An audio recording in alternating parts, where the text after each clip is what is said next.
पंकज कुशवाहा जिंदाबाद जिंदाबाद जिंदाबाद, पंकज कुशवाहा जिंदाबाद जिंदाबाद जिंदाबाद, मालती कुशवाहा जिंदाबाद जिंदाबाद जिंदाबाद, मालती कुशवाहा जिंदाबाद जिंदाबाद जिंदाबाद। आपका बटन कहाँ दबेगा, रे पूछा कहाँ रहेगा, आपका बटन कहाँ दबेगा। रे पूछा कहाँ रहेगा, 10 दिन में बीतता, रे पूछा जीतता, 10 दिन में बीतता।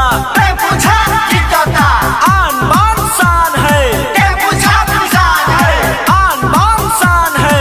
रे पूछा किसान है। पंकज कुशवाहा जिंदाबाद, जिंदाबाद जिंदाबाद, पंकज कुशवाहा जिंदाबाद जिंदाबाद जिंदाबाद, मालती कुशवाहा जिंदाबाद। जिंदाबाद जिंदाबाद। ग्राम पंचायत राज हथुआ से मुखिया पद के प्रत्याशी सुयोग्य कर्मठ संघर्षशील एवं शिक्षित प्रत्याशी मालती कुशवाहा पति पंकज कुशवाहा, जिनका चुनाव चिन्ह है टेम्पू छाप, क्रमांक संख्या 4 पे बटन दबाकर भारी से भारी मतों से विजयी बनावे। तो जी हाँ, याद रखें, आपका चुनाव चिन्ह हमारा चुनाव चिन्ह, टेम्पू छाप टेम्पू छाप टेम्पू छाप टेम्पू छाप।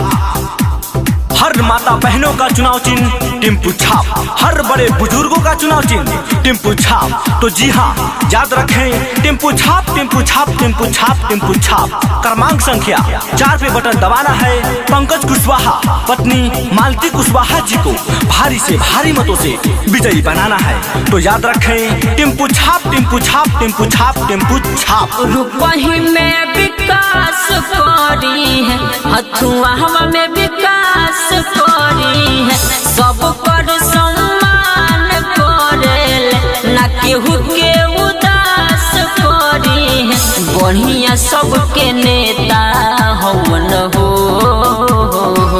हे हे हे हे पंकज भैया सबके चहेता हवे, गरीब लोग के बेटा हवन हो।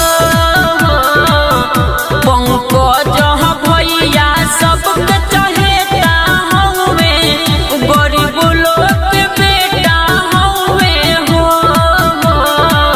अरे ये चाचा ये चाची, अब की भुलाए के नहीं खे, अब की बार अपना घर के बेटा पंकज कुशवाहा पत्नी मालती कुशवाहा के अपन बहुमूल्य वोट देके भारी से भारी मतों से विजयी बनावे के बा।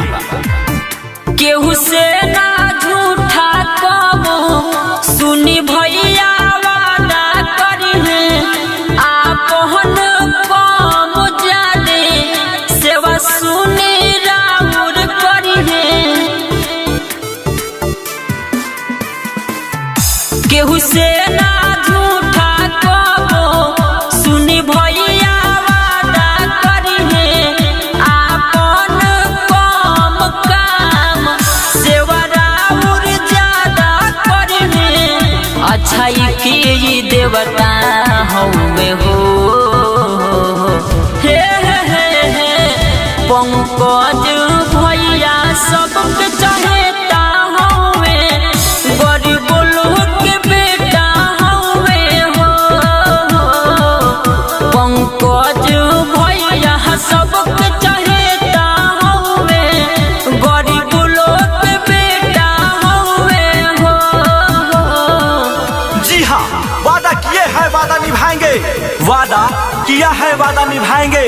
जहाँ बहेगा आपका पसीना, जहाँ बहेगा आपका पसीना, वहाँ हम अपना खून बहाएंगे, वहाँ हम अपना खून बहाएंगे। भूले मना भुलाए अब की टेम्पू निशाना हो, जाई के दबाए अब की 4 नंबर बट्टा मावा हो।